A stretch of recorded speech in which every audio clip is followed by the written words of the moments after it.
Wilma, thank you very much for coming in to share your experience with others. Everybody's journey is different with their diabetes.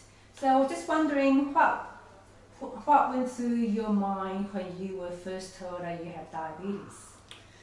Well, Vivian, I was angry.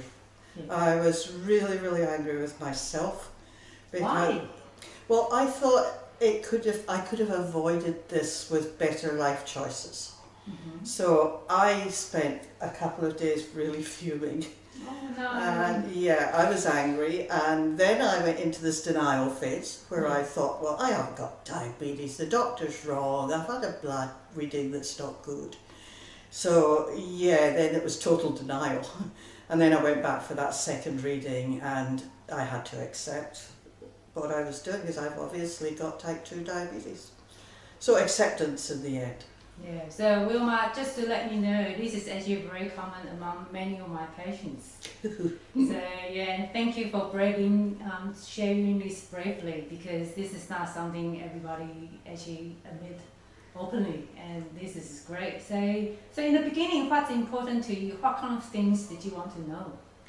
Well, I guess that with the doctor, because you've got to start with the doctor, and there wasn't an awful lot of information.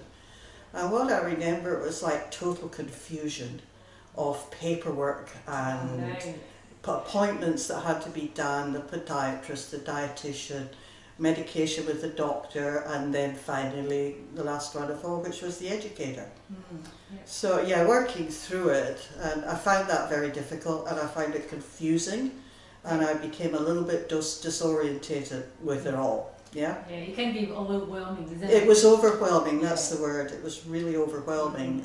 But you're talking about the very beginning of the whole journey, I guess. Yeah. So how has diabetes impacted your life, and how do you feel about your diabetes now? Well, after the acceptance of having the disease, then you have to start working in towards it, and you start to realise you're not on your own. You actually have heaps and heaps of support and direction, and even when you haven't got appointments in the book, it's just a phone call and somebody is there to help you. So yeah, I think that support was the most important thing in this, getting your medication right and accepting that you've got diabetes and accepting it as a challenge to improve your lifestyle and certainly your eating habits. So yeah, diet, I've lost 14 kilos, which I'm very proud and happy with, a lot of help. Oh yeah, very good. That's a big goal. I've still got a long, long way to go with weight, but I'm enthusiastic and I'll do it, and it doesn't have to be all bad. There's good sides. So what did you find the most difficult? I think that probably the most difficult was the constant blood monitoring for a while, because it makes you very aware that you've got the disease. You can't put it behind you, but it's only for a short time, just until you get to know your patterns, and then you don't have to do it quite so often. So that was difficult. Getting the medication right is difficult, but there's help there. Yeah. So what's your experience working with me? It was like coming home. Oh, thank It was you. really, really good, because I had done all the other stuff. You were last in the row. You were the one that sat down and told me which sugars are bad, what foods to eat, what foods to avoid. You never once said you're overweight. Never once told me to lose weight, when I knew that myself. I didn't have to. You didn't have to tell me. The others took it upon themselves to tell me. Yeah. But your congratulations when I do well. Yes. Your look when I'm not. So yeah, lots of help. You taught me how to do the blood testing, which was a really important step for me. And then at the end, the doctor's taken all your recommendations on, and she's gone down the path of trying the new medication with you or with me. And if this doesn't work, well, you've given her another option. Yes. And if that doesn't work, well, I'll just come back to you. You'll just have to work it through again. I know there's always help there. And I know you're always at the end of the phone. If I need you, I can phone you up and say, I've had a really high reading, I've had a low reading, and you'll help. It's been a good journey, and I don't think it's finished. And likewise, Wilma, working with you has inspired me to help more patients because I can see your frustration with doing everything right as you were told, and still persist with all the monitoring that I've asked you to do, which is amazing because half of my patients don't do any of it. And they come back complaining, oh, my sugar is still high with just the one reading. Whereas you took up all the information I've given you and you actually apply in real life. That's why you're doing so much better than others. As we know, diabetes is not one disease, one day you'll disappear. But you are living well with diabetes, with what you are doing. So congratulations on looking after yourself. And as we discussed, to be very kind to yourself because you did not ask to have diabetes. But then you've got it. So what are you going to do about it? You've got to live with it, and you've got to work with it, and work with all the support you get, and never ever feel alone out there, because you're not. Yeah, and always remember what you've already achieved. That 40 kilos, that's massive. That's and then that's why I don't actually tell patients to lose weight per se, because to me the patient knows. It's obvious. The patient knows. That's why they are here, because they need our help as health professionals. Our job is to help patients, not to tell them what they already know.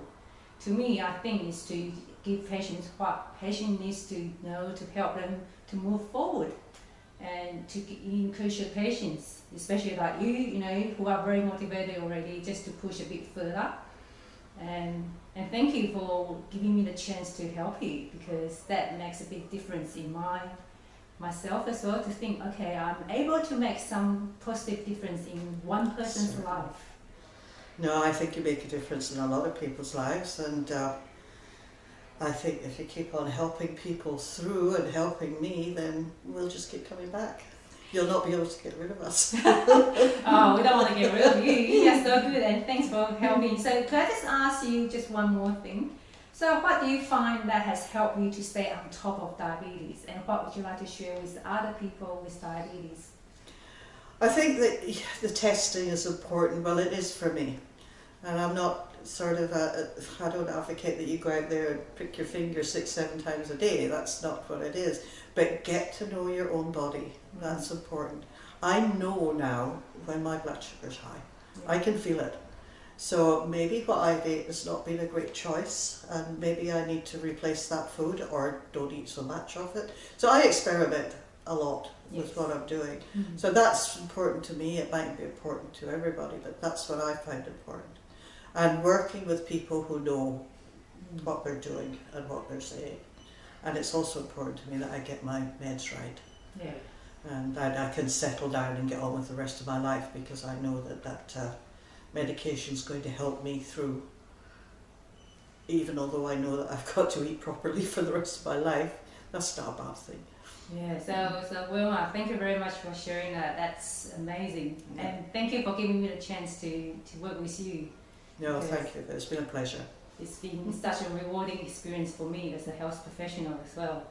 And obviously we are very lucky to have a good GP that, we are, all three of us are on the same page. Oh, she's tremendous. Yeah, she's wonderful. So so it's very good to see the doctors taking different ideas to help patients. And then obviously the most important of all is you.